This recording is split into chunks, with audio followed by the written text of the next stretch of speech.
vamos a entrar en una de las etapas más lindas, que es parte también de este legado que venimos conversando, que venimos comentando, que tiene que ver con la capacidad que tenemos de saber absorber, de saber incorporar herramientas, capacitación, conocimiento. Si hay algo que durante toda la vida de nuestros caminos como investigadores aprendimos a incorporar, es que tenemos que aprender a abrir no solo la cabeza, sino también nuestro oído cuando desde otros lugares nos hablan, y saber discernir objetivamente qué es lo bueno, qué es lo malo, para incorporarlo en beneficio de la investigación. Es así que hoy estamos en un momento, diría, histórico a nivel internacional. Los congresos de Victoria, desde el 2018 a esta parte, vienen proponiendo no solo una demostración investigativa por parte de los colegas argentinos, de la mano de los testigos, sino también en relación a la agenda internacional, porque como siempre decimos, nada tenemos que envidiarles a otros países en casuística, en capacidad investigativa, y por otro lado, tenemos que sí saber mirar lo bueno que nos va dando el exterior. Va a ser un recorrido que vamos a proponer durante todo el Congreso, y una de las cosas más importantes que nosotros hoy por hoy llevamos adelante es la formación de nuevos conceptos a través de la capacitación. Muchos de ustedes han participado en parte de ellas. Hace un año lanzamos, justamente coincidiendo con esta cuarentena eterna que hemos tenido, la posibilidad de formarnos y andar con herramientas novedosas, innovadoras, con prácticas. Y hoy para nosotros, tanto para mi mamá, como para mí, como para cada uno de los integrantes de Visión OVNI, como de Sephora, nos honra poder presentarles el próximo o el primer módulo del Congreso. Yo sé que están nerviosos porque es una gran responsabilidad, pero la verdad que estamos absolutamente emocionadas y orgullosas de este momento, y quiero darles la bienvenida a este nuevo concepto que muchos ya han visto, bajo el lema o la consigna o la frase de Fénix 4, que es un modelo de proyección de startup que vamos a iniciar en la Argentina. Muchos nos han hecho devoluciones muy lindas, otros nos han tildado de utópicos, pero ¿qué sería de este mundo si no existen las utopías? Porque los grandes objetivos siempre se construyen en base a utopías. Quiero darle primero la bienvenida a Guillermo Victory. Él es uno de nuestros asesores técnicos en fotografía, en peritaje, en análisis fotográfico. Le voy a dar el ingreso, el anclaje, como dice, vamos a eliminar el anclaje, ahí está. Bienvenido, Guille.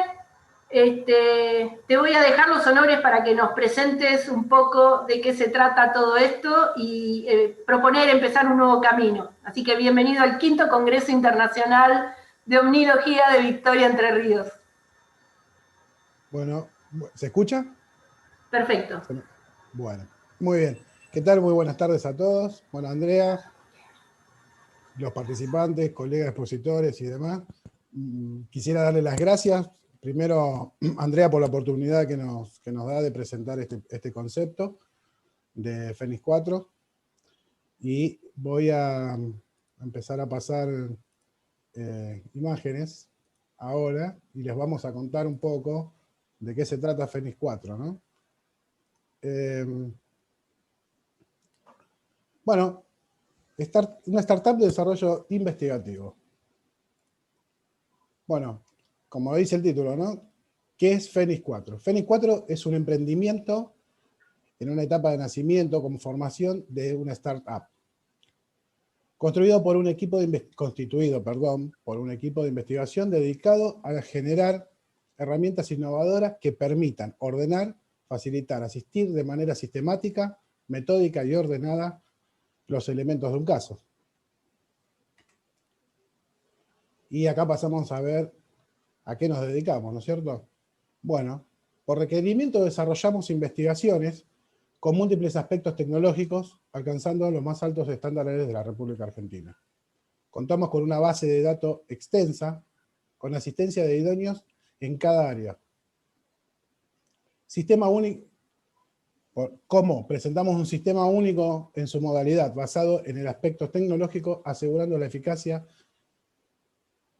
en el resultado, obviamente, ¿no?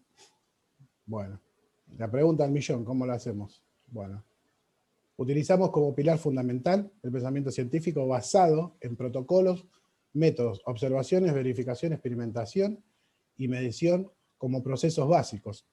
Contamos con un distinguido staff de asesores nacionales e internacionales, abordando así cada caso dentro del marco de un enfoque multidisciplinario. Y esta es una parte muy importante, ¿no? No solamente quedar con un aspecto, sino abarcarlos todos. Bueno, acá viene la evaluación del objeto a investigar. ¿Cómo lo hacemos? Bueno, debe cumplir con requerimientos específicos, hacer un seguimiento, evaluación, como propósito e instrumento de eficiencia y efectividad, para determinar factibilidad investigativa, evaluación de parámetros y comprensión de factores intervinientes. Pasamos al otro. La eficacia en el desarrollo investigativo. Bueno, es a través de acciones activas y dinámicas, proponiendo soluciones efectivas y prácticas bajo la formulación de los objetos generales y específicos. De los objetivos. Leí mal, generales y específicos. Las etapas del proceso, el plan estratégico. Objeto de la investigación, el desarrollo investigativo, a través de distintos procedimientos, limitaciones y la elaboración del informe final. Cabe destacar que no es un proceso lineal, sino que puede ir adaptándose y intercambiándose entre sí, solamente por la elaboración de informe, que sí, obviamente es el proceso final, ¿no? Acá quisiera hacer un apartado específico, ¿no? Porque me parece que es bueno que hagamos esta aclaración. Nosotros hacemos elaboraciones de informes, pero no planteamos hipótesis. Nos centramos solamente en el tema de los datos, ¿no? Sin plantear una hipótesis personal de equipo o nada. Si bien podemos tener una teoría cada uno de los integrantes o interpretarlo de esa manera, no lo volcamos a los informes que hacemos. El valor objetivo, esto es algo importante. La investigación ejecutada con profesionalismo, entregando resultados corroborados con pruebas constatadas, desarrollamos bases estadísticas, manuales y aplicaciones tecnológicas enfocadas a facilitar la investigación. Brindamos un asesoramiento personalizado y a medida de cada uno de los requerimientos. ¿Por qué? No es un modelo fijo lo que nosotros tenemos, sino que es adaptable. Si bien la metodología es aplicada al 100%, tiene cierta flexibilidad como para poder adaptarnos a cada caso en específico, ¿no? Fénix 4 se conformó para ser el primer equipo de investigación bajo el proceso. Perdón, esto lo voy a contar porque la pantalla me está tapando y no puedo hablar. Bajo procesos tecnológicos que buscan lograr eficiencia en el resultado. Proponemos un sistema innovador de aplicación del método investigativo. Creemos en el resultado de la investigación más allá del mérito personal, siendo el protagonista el trabajo en equipo, verdadera fortaleza de nuestro sistema. Y haciendo honor a estas últimas palabras, le voy a dar el pase a María Cecilia Di Sumo, que nos va a presentar. Gracias, Guillermo. ¿Se escucha bien? Sí, sí. Vamos a ver. Bien. Ustedes se preguntarán quiénes somos. Nuestro equipo está conformado por áreas. Cada uno de nosotros tenemos un área específica, si bien todos hacemos investigación. Guillermo Victory es el director general de investigación. Se encarga de la logística, de la ingeniería en imágenes y como analista de imágenes y videos, de diferenciar y demostrar el carácter de cada anomalía que nosotros estudiamos. Es analista forense de imágenes y también investigador. El señor Pablo Álvarez, investigador, relacionista público, editor, corrector, hace el armado de los informes que elaboramos y el marketing. Les voy a presentar también a Silvana Benito.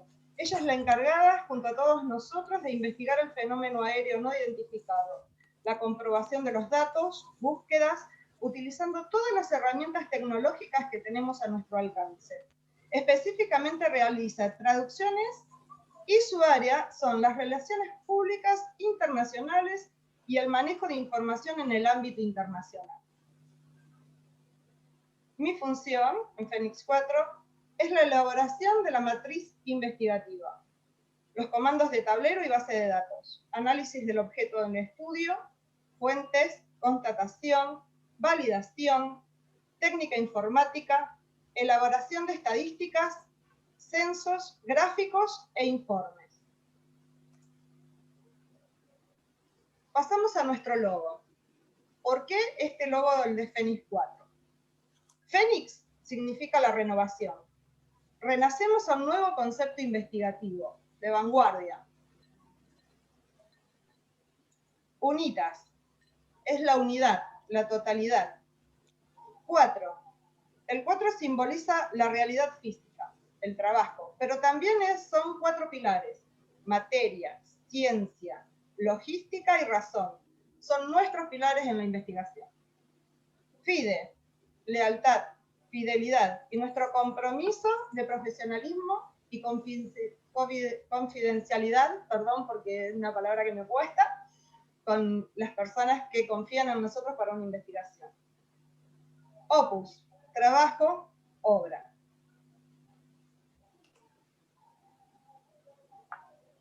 Y este logo es muy especial a nosotros porque estamos fundidos en él y los 4 pensamos que lo más hermoso que podemos experimentar es lo misterioso, la fuente de todo el arte y la ciencia.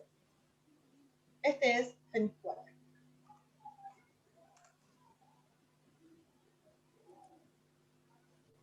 Ahora le vamos a dar el pase a Pablo, el señor Pablo Álvarez, que nos va a continuar con la presentación.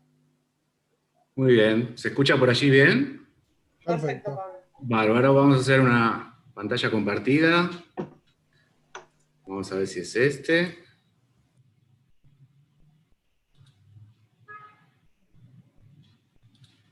Ahí está, se ve la pantalla, ¿verdad? Yo chequeo todo, ¿eh? ¿Se está viendo la pantalla? Perfecto, Pablo. Perfecto. Listo. Yo chequeo. Si no chequeo, vieron que no sigo. Déjenme habilitar el sonido de la computadora para más adelante, así ya estamos. Perfecto. Bueno, entonces como me presentó Cecilia recién, mi nombre es Pablo Álvarez, pertenezco al grupo Fénix 4, ya lo saben, junto a Guillermo también y a Silvana. Y me gustaría antes de empezar a hacer una pequeña reflexión, ¿no? Uno a veces cuando habla de estos temas de ovnis y demás, por lo menos a mí se me cuela mucho el término ufología. Y hoy, a propósito que es el cumpleaños de don Fabio Serpa, me acordaba que él siempre me decía, no uses ufología, utiliza ovnilogía, me decía, decilo en castellano. Así que estamos en ese trabajo también, de imponer el término de ovnilogía en vez del de ufología, porque creo que el de ovnilogía, además de representar nuestro idioma, también es una cuestión de identidad. En este trabajo, que les voy a presentar ahora, es un poco explicarles cómo es que aplicamos todo esto que explicó Guillermo, Victory y Cecilia en la parte práctica, ¿sí? Así que vamos a pasar diapositiva, ahí estamos. Lo que se le encargó al grupo Fénix 4 fue una investigación que tenía que ver con uno de los casos, creo que es el caso icónico de toda la ovnilogía argentina.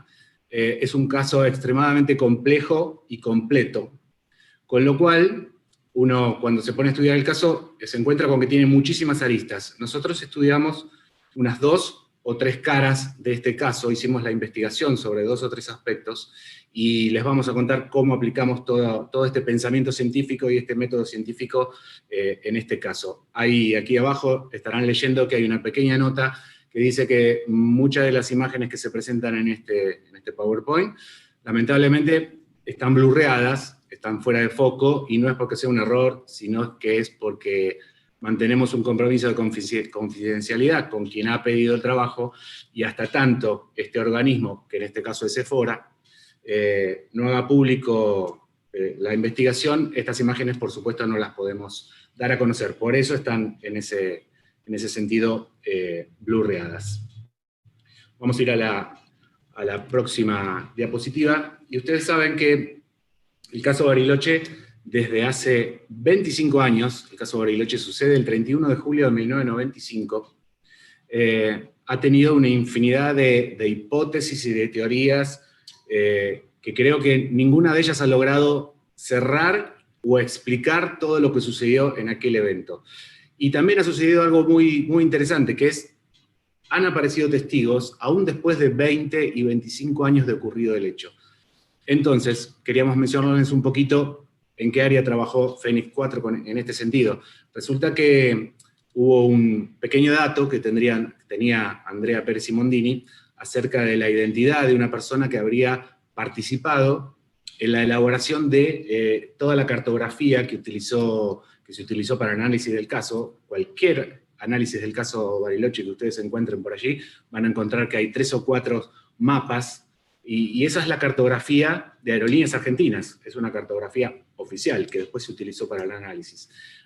Así que Andrea Pérez Simondini había encontrado el dato de quién había participado de la elaboración de esa cartografía, y salimos a buscarla, ¿sí? Lo que me gustaría señalar acá es que la característica temporal que tiene el tema de los testigos y de los testimonios, obviamente, porque muchas veces un testimonio no se da en el momento que sucede el hecho, sino que se da muchísimo después, y esto puede ser por infinidad de factores, desde lo profesional, porque quizá el testigo esté trabajando en un área donde evalúa mejor no hacer declaraciones, porque podría llegar a tener algún tipo de inconveniente laboral, y quizás se anima a testimoniar muchísimos años después. Así que esto creo que es una característica que hay que tenerlo muy, muy en cuenta, porque suelen aparecer testigos, como en este caso, 25 años después. Creo que la suma de testigos ya está arriba de los 20. Así que me parece que esto es muy interesante. Ahora bien, ¿qué hicimos en Fénix 4? Resulta que encontramos este dato y había que ubicar a esta persona. Obviamente, ¿qué es lo que hace cualquier investigador? Lo primero que hace es ir a buscar un perfil en una red social. Es lo más habitual en estos tiempos de internet que estamos viviendo. Y sí, efectivamente, la encontramos rápidamente. Ahora había que contactar a esta persona. Pero dijimos, vamos a hacer lo siguiente, vamos a probar otras herramientas que tenemos simultáneamente en la búsqueda de este testigo. A este testigo le podemos llamar SB, no vamos a decir quién es, vamos a decir que es el testigo SB. Y entonces dijimos, aprovechemos y apliquemos la herramienta de la teoría de los 6 grados. Algunos de ustedes estarán familiarizados con esta teoría, si no, les cuento brevemente de qué se trata, porque es muy, muy interesante. Allí por el año 1930, en una novela, aparece esto de la teoría de los 6 grados, que es algo así como encontrar a una persona, independientemente del lenguaje que maneje, independientemente de la separación geográfica, en apenas 6 contactos. Esto, lo que en principio parece una locura, de poder encontrar a cualquier persona en el mundo con apenas 6 contactos o 6 grados, es realmente así, funciona así. Más adelante, un sociólogo, Duncan Watts, en el 2003, termina de elaborar esta teoría, ya en el 2003, ya con una incipiente llegada de Internet y otro tipo de conexiones que no había en 1930, cuando se había escrito la teoría originalmente. ¿Y qué plantea? Que si yo hago uso de mis contactos cuando estoy buscando a una persona, puedo hacer el pedido a mis contactos de que estoy buscando a SB, en este caso, y apelando a la buena voluntad de esos contactos, estos pueden trasladar el pedido a sus contactos y así simultáneamente, con lo cual se hace un crecimiento exponencial del pedido de ubicación de esta persona, y aproximadamente en 6 pasos, 6 grados, o 6 escalones, si quieren, sería factible de encontrar a esta persona. Hicimos la prueba y encontramos a SB vía los perfiles en redes sociales en 48 horas, y vía la aplicación de la teoría de los 6 grados, también en 48 horas. Y es más, no la encontramos en 6 grados, la encontramos en apenas 2 grados, porque una vez que hicimos el pedido a los contactos, a las 36 horas aproximadamente, me llama una persona y me dice, mi hijo trabaja con el hijo de la persona que vos estás buscando, con lo cual tiene su teléfono. O sea que se achicó la teoría de los 6 grados a apenas 2 o 3, y fue en 48 horas. Posteriormente, obviamente, después de esto, habrá que contactar a la persona, hubo que explicarle quiénes éramos, qué pretendíamos, de qué queríamos charlar, y obviamente ese es otro manejo para charlar en otro momento, ¿no? El manejo específico del testigo. Pero es muy interesante, realmente, quienes no la conozcan, traten de interiorizarse un poquito, se llama así, teoría de los 6 grados, y es muy, muy importante, es una herramienta para el que investiga realmente fabulosa, porque achica mucho los tiempos y achica mucho los contactos. Pasamos a otra diapositiva, y siguiendo un poquito con el tema de los testigos, nosotros tenemos una clasificación dentro de Fénix 4, donde la idea es tratar de ubicar al testigo dentro de una clasificación, la cual le va a dar cierta importancia, mayor o menor, dentro de todo lo que es el análisis del caso. Entonces, bueno, lo tienen allí en pantalla, no los voy a aburrir leyéndoselos, pero tenemos distintas clasificaciones. Lo interesante de esto, que me gustaría remarcar, es que, por ejemplo, obviamente ustedes leen aquí clasificación por el vínculo con los hechos. Obviamente el testigo podrá ser, o por lo menos nosotros lo clasificamos así, directo o indirecto. Perfecto. Obviamente un testigo directo tiene muchísimo mayor peso dentro de todo el evento que ha sucedido, en este caso el caso Bariloche, pero no hay que desestimar al testigo indirecto. ¿Por qué? Porque muchas veces un testigo indirecto, o inclusive un testigo interno al proceso o externo al proceso, si bien tiene otro peso específico dentro de todo el análisis, puede servir para corroborar lo dicho por el testigo directo. Y esto de corroborar es una palabra que van a escuchar mucho en esta exposición, porque es una palabra que está en el ADN de Fénix 4. Es la corroboración de datos, es la corroboración de fuentes. Entonces, la clasificación de testigos es importante porque muchos testigos, aunque parezcan menores, pueden llegar a corroborar lo dicho por otros testigos. Y muchos testigos, que pueden llegar a ser indirectos, secundarios o hasta espontáneos, muchas veces generan datos que sirven ¿para qué? Para plantear nuevas pistas, nuevos datos a buscar, o hasta inclusive nuevas direcciones que tomar en lo que es la investigación general de todo el caso. Así que esto en Fénix 4 lo tenemos como muy arraigado y le damos realmente muchísima importancia. Después, obviamente, quedará en cada investigador tener la sabiduría para llevar adelante un testimonio, obtener un testimonio, porque, bueno, el otro día estábamos charlando con otro grupo de investigadores también, lo importante de esto, porque muchas veces el que está interrogando no se da cuenta que hasta inconscientemente puede estar induciendo respuestas en un testimonio, y ahí ocurre casi la invalidez de todo el testimonio. Así que bueno, este es un tema para otro momento si quieren, pero es muy interesante el tema del abordaje del testigo. Vamos a pasar a otra diapositiva, donde tenemos aquí unas fotografías acerca de un edificio, que ahora les voy a contar de qué se trata, de una locación, de un área. A Fénix 4 se le encarga la elaboración de una investigación que tenga que ver con el edificio Rocket, que es un edificio, que es esto va de la eternidad, es un boliche bailable, es un local de entretenimientos, que está a la entrada de Bariloche precisamente. Se le encargó el análisis de este edificio, el análisis del área donde estaba ubicado este edificio, y también, como vamos a ver más adelante, la ubicación y las características también del aeropuerto de Bariloche.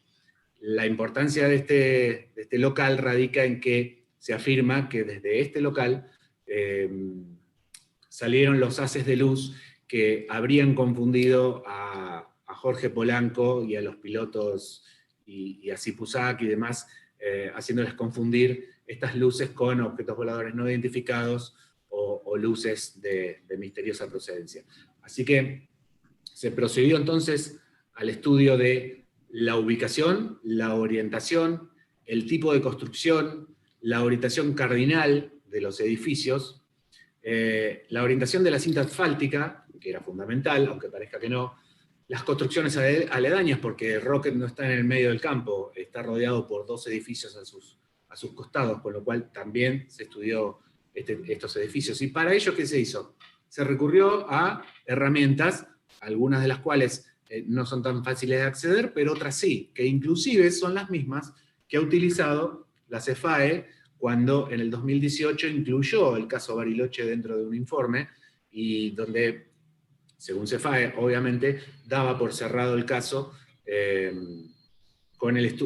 precisamente con estas herramientas. Así que decidimos hacer todo este estudio de un montón de cosas que se estudiaron y que no están incluidas en el informe CEFAE, con las mismas herramientas, ¿sí? Entonces, utilizamos el Google Earth, el Google Map, la cartografía que mencioné antes de Aerolíneas Argentinas, y un montón de herramientas más. Y además de esto, ¿qué hicimos? Le sumamos una serie de profesionales de distintos ámbitos, como pilotos y hasta arquitectos, y después les voy a contar por qué arquitectos, que actuaron como asesores externos, los asesores externos que nombraba Guillermo Victori hace un ratito.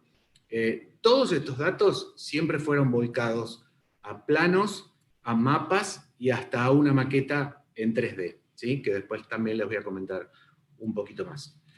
En esta diapositiva estamos viendo también qué se hizo con el tema del área a estudiar, que abarcó desde el área donde estaba ubicado Rocket hasta el área donde estaba ubicado el aeropuerto de Bariloche.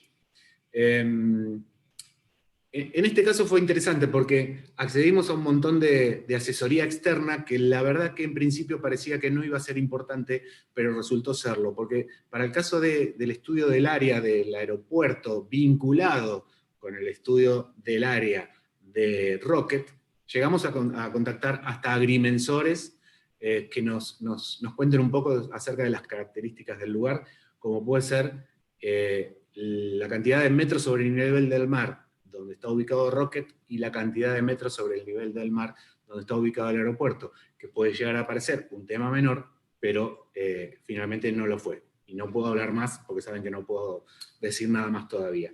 Se procedió al mapeo de todos los datos, al igual que cuando se estudió el edificio, las orientaciones, las distancias, etc. Y sobre la base de todas las mediciones del edificio y sus aledaños, se construyó una maqueta, les decía hace un rato, una maqueta que fue fundamental, porque todos los cálculos matemáticos y geométricos que teníamos hechos en planos 2D, pudimos volcarlo a una maqueta en 3D.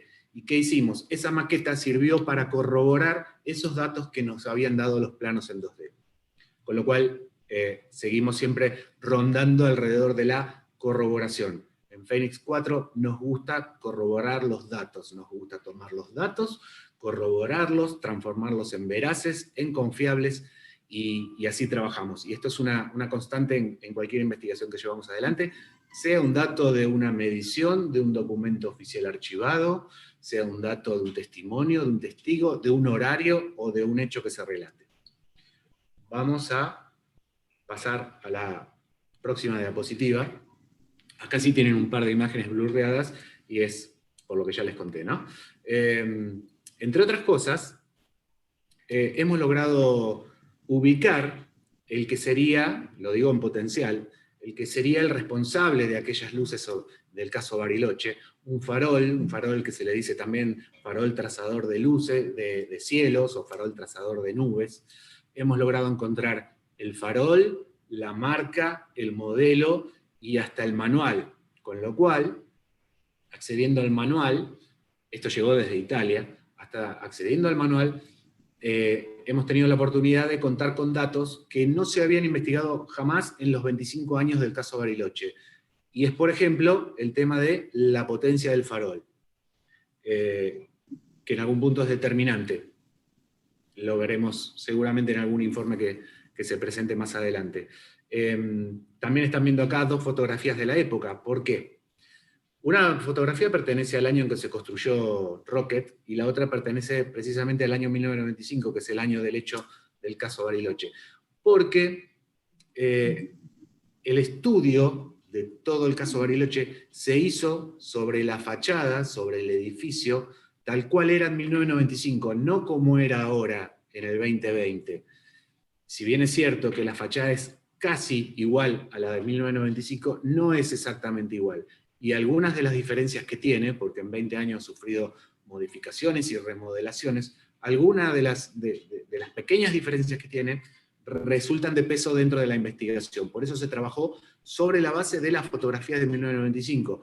¿Y cómo logramos encontrar las fotografías de 1995? Sencillo, porque dentro de Sephora, que es quien encarga este trabajo, había un montón de investigadores que desde aquel año 1995 habían estado trabajando en la investigación de este caso y tenían fotografías de esa época.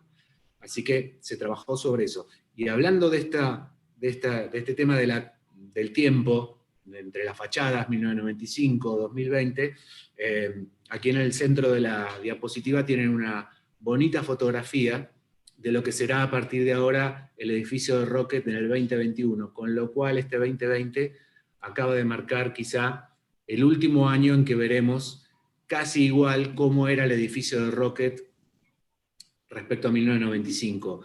Pudimos acceder a hacer contacto con quien es el estudio de arquitectura que está llevando adelante esta remodelación, y hoy por hoy, exactamente desde hace aproximadamente un mes y medio o dos, todo el frente de Rocket está tapiado, tiene ya puesto el cartel de obra y se están haciendo estas remodelaciones.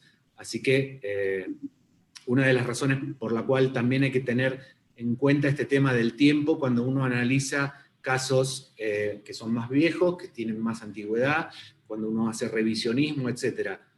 Los lugares cambian, las construcciones cambian, las áreas donde sucedió el hecho cambian, y eso hay que tenerlo muy en cuenta. Hay que viajar en el tiempo de alguna manera para hacer el análisis como corresponde, tomando las fechas donde sucedió el evento.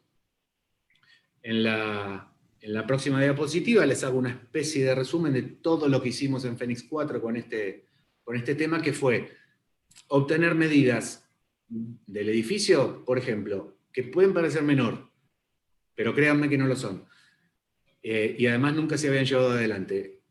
Medidas del frente, del alto, de la profundidad, del ancho de la vereda, del alto y el ancho de la escalera, de la cantidad de escalones, de la inclinación de la escalera de acceso a Rocket, del alto y el ancho de la puerta de entrada, de las medidas del descanso, de la orientación obviamente respecto al norte, de la cantidad de metros sobre el nivel del mar, y todas estas medidas las trasladamos también a lo que son las medidas de los dos edificios aledaños. De un lado, Rocket tiene otro boliche bailable, otro local de entretenimiento que se llama Genux, y del otro lado tiene un hotel y un bar. De ellos también se tomaron todas las medidas, porque son de alguna manera definitorias y son datos corroborados que tienen mucho peso dentro de toda la investigación global. Y del aeropuerto, obviamente, prácticamente lo mismo. Ubicación, orientación, la ubicación de la torre de control, que no es un dato menor, la ubicación del estacionamiento tampoco es un dato menor, de la iluminaria, que tiene mucho que ver en este caso, del estacionamiento de los taxis, porque hubo muchos testigos que eran taxistas y que estaban esperando a los pasajeros de ese avión que traía piloteado por Polanco. Dicho sea de paso, testimonios que jamás se le dio importancia durante estos 25 años. La orientación de la pista, el largo, el ancho, etc. Con todo ello fue que se hicieron los mapas, la cartografía, diagramas, dibujos, mucha matemática, mucha geografía, y todo esto volcado a una maqueta 3D que, les decía recién, sirvió ¿para qué? Para corroborar. La maqueta 3D corroboró todos los datos matemáticos y geométricos que teníamos en 2D, en un plano, en un dibujo, y viceversa, ¿sí? Y este tema de la corroboración, vuelvo a repetir, nos es de vital importancia para nosotros. Ahora bien, esta fue un área que se investigó, y teníamos otra área que se iba a investigar, que se nos había pedido un desglose general de todos los datos que componían el caso Bariloche. Ya no esta vez del edificio, la locación y el aeropuerto, sino de todos los datos. Y esto realmente era una tarea titánica, en la cual nos hubiéramos ahogado, la verdad, si no fuera porque tenemos un método que diagramamos a medida de nuestras necesidades, un método propio que ordena y nos facilita la comprobación de todos esos datos. Así que en un punto creímos estar, como la imagen acá les muestran, no sé si quienes habrán visto Interestelar, hubiéramos estado un poco perdidos, más perdidos que el Dr. Cooper, que acá se encuentra en esta biblioteca tridimensional, atemporal, donde se guardan todos los recuerdos de él y de su hija, y recorriendo por allí la biblioteca, pensamos que nos podíamos encontrar así, pero realmente aplicamos un método, y cuando hay un método las cosas se simplifican mucho, porque nos facilitó el ordenamiento, y a partir de allí nos facilitó empezar a trabajar en adelante. Así que, con todo este bagaje de datos, había infinidad de datos, muchos de los cuales, hay que reconocerlo, pero una gran cantidad, son de muchos investigadores de Sephora. Esta gran planilla que hicimos tiene cerca de 120 entradas, donde está anotado todo el caso Bariloche de principio a fin. Esto es, desde los testimonios de los pilotos, los horarios de despegue, de aterrizaje, de comienzo de ver las luces, testimonios de la gente de torre de control, datos oficiales, está absolutamente todo. Y lo que nos permite este método es que esta gran planilla pudimos corroborar renglón por renglón. Esto es, ante un dato, una fuente y una subfuente, hemos corroborado hasta 3 y 4 veces ese dato. ¿Por qué? 3 y 4 veces, alguno puede decir, es un poquito exagerado. No lo es, nos gusta trabajar así. El método incluye la corroboración de las fuentes y los datos hasta 3 veces por diferentes medios. ¿A fin de qué? A fin de obtener un ratio de confianza de ese dato del 100%. Y en el caso que hubiera algún tipo de diferencia, que obviamente también es contemplada, el método permite reordenar la información y acceder a nuevas formas de corroboración de por otro lado, por otras vías. Si esta confirmación no logra llegar al 100%, puede haber 2 caminos. Y eso depende del peso y la característica del dato. Se puede llegar a descartar porque no es 100% confiable, o simplemente se puede rotular como medianamente confiable, con lo cual no debería tener mucho peso sobre la investigación final, pero sí quizá es un dato a tener en cuenta. Entonces, eso es lo que buscamos en Fénix 4, llegar al 100% de confiabilidad. Todos los informes que elaboramos incluyen para el cliente las fuentes y las subfuentes de cada uno de los ítems que investigamos. ¿Para qué? Para que también esta corroboración, si la quiere hacer el cliente, la puede hacer. Tiene todos los datos disponibles. Mencionar además, como ya lo mencionó Guillermo, que en Fénix 4 en realidad lo que hacemos es generar información. Tomamos datos, lo transformamos en información veraz y lo brindamos a quien lo haya solicitado. Pero nunca generamos hipótesis.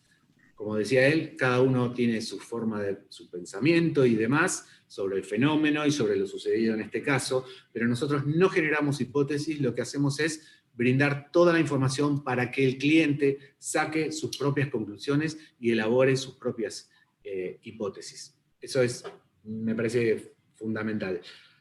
Fundamental recordarlo, ¿no? Lo tenemos siempre presente. Y ya, llegando de a poquito al final, nos encontramos con un 2020 que ha sido, bueno, por un lado una pandemia que nos ha alejado a todos un poco, pero nos facilitó por otro lado otro tipo de comunicación, ¿no? Por suerte contábamos con internet. Ustedes imagínense si nos hubiera agarrado esta pandemia hace 25 años. Hubiera sido terrible. Hoy por hoy, por suerte, tenemos una herramienta que es internet y esto nos ha facilitado la comunicación vía Zoom y vía WhatsApp, y así estuvimos en Fénix 4 todo este año. Yendo y viniendo con mensajes, con audios, con videos, con reuniones, estuvimos trabajando mucho. Y un poco el trabajo que llevamos adelante, no solamente nosotros, esto hay que decirlo, sino un montón de gente que pertenece al grupo Sephora, permitió que este año se produzca, y tuve la suerte, todavía me acuerdo del momento en cuando recibí el email de fuente oficial, que me enviaba toda la documentación oficial de la desclasificación del caso Bariloche, que lo primero que hice, obviamente, fue llamar a Andrea Pires Simondini y preguntarle qué era esto y qué hago con todo esto. Y ella, muy tranquila, me dijo, no te preocupes, es la primera desclasificación OVNI de la República Argentina. Una pavada. Así que bueno, por suerte recibimos toda esa información. Fue un laburo, fue un trabajo de mucho esfuerzo, donde no hubo solamente una persona trabajando, hubo muchísima gente.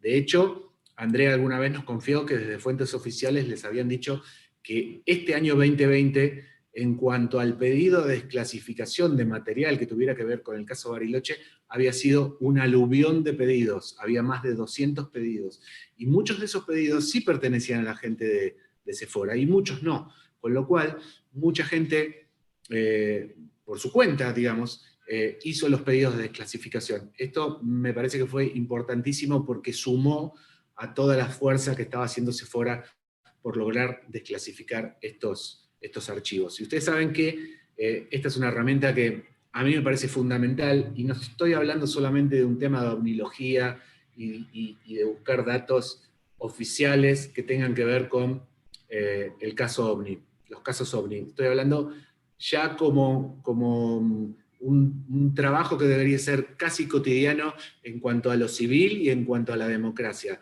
En Argentina tenemos una ley, es la 27275, una ley que se llama Ley de Acceso a la Información Pública. Es una ley que le permite al ciudadano pedirle a un organismo oficial, al gobierno, un dato, una información, de lo que sea. Puede ser una cuestión vinculada con la salud, puede ser una cuestión económica, puede ser un dato vinculado a la educación. Nosotros obviamente lo aprovechamos por el lado del pedido de desclasificación de la investigación de los casos OVNI, pero puede ser utilizado para cualquier cosa. El gobierno está obligado a respondernos en 15 días. Es una herramienta que está muy, muy interesante, tiene un acceso web, es muy fácil de utilizarla, y me parece que todos deberíamos utilizarla, no solamente, repito, para este ámbito de la ovnilogía, sino como un ejercicio de democracia. Creo que hay que usarla, hay que hacerla valer, y hay que hacerla cumplir. Ese es el tema. Así que, por este lado de charlando acerca de la desclasificación, este 2020 sí fue importante, pero, ojo, no fue, y lo vuelvo a repetir, no fue fruto del trabajo de 2 o 3 personas. Fue el trabajo de muchísima gente dentro de Sephora, y creo que el hecho de haber recibido los documentos finalmente desclasificados, porque están rotulados como desclasificados porque fueron entregados desde fuentes oficiales, ¿sí? Esto lo remarco porque es la parte importante, fueron entregados desde fuentes oficiales.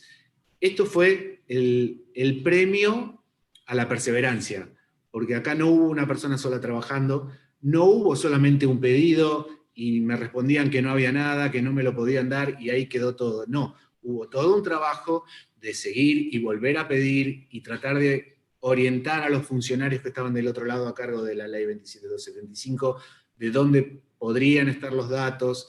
Es decir, fue un trabajo de ida y vuelta. Entonces no fue solamente un pedido y nos quedamos esperando, ¿sí? De hecho, hubo cerca de 200 pedidos, como les mencionaba. De hecho, dentro de Fénix 4 hay 2 personas, que son María Cecilia de Sumo y Silvana Benito, que a esta altura creo están catalogadas como pedidoras seriales de información vía acceso a la información pública, ley 27275, porque debe haber pilas y pilas de solicitudes de información que llevan su nombre. Así que esto fue un premio a la perseverancia. En la próxima diapositiva,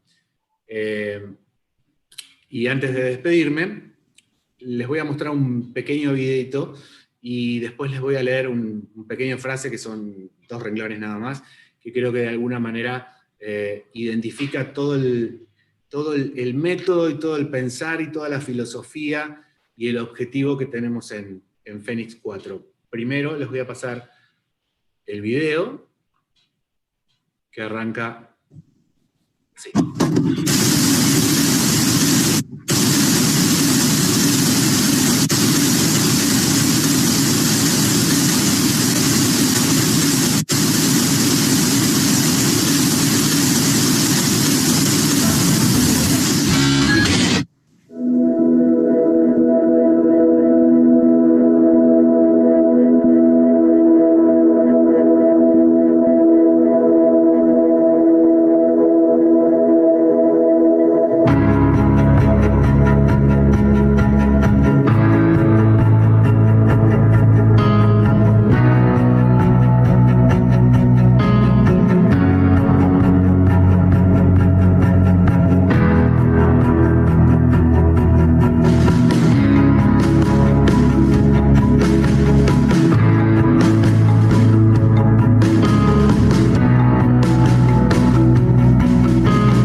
Muy bien, espero que les haya gustado el video.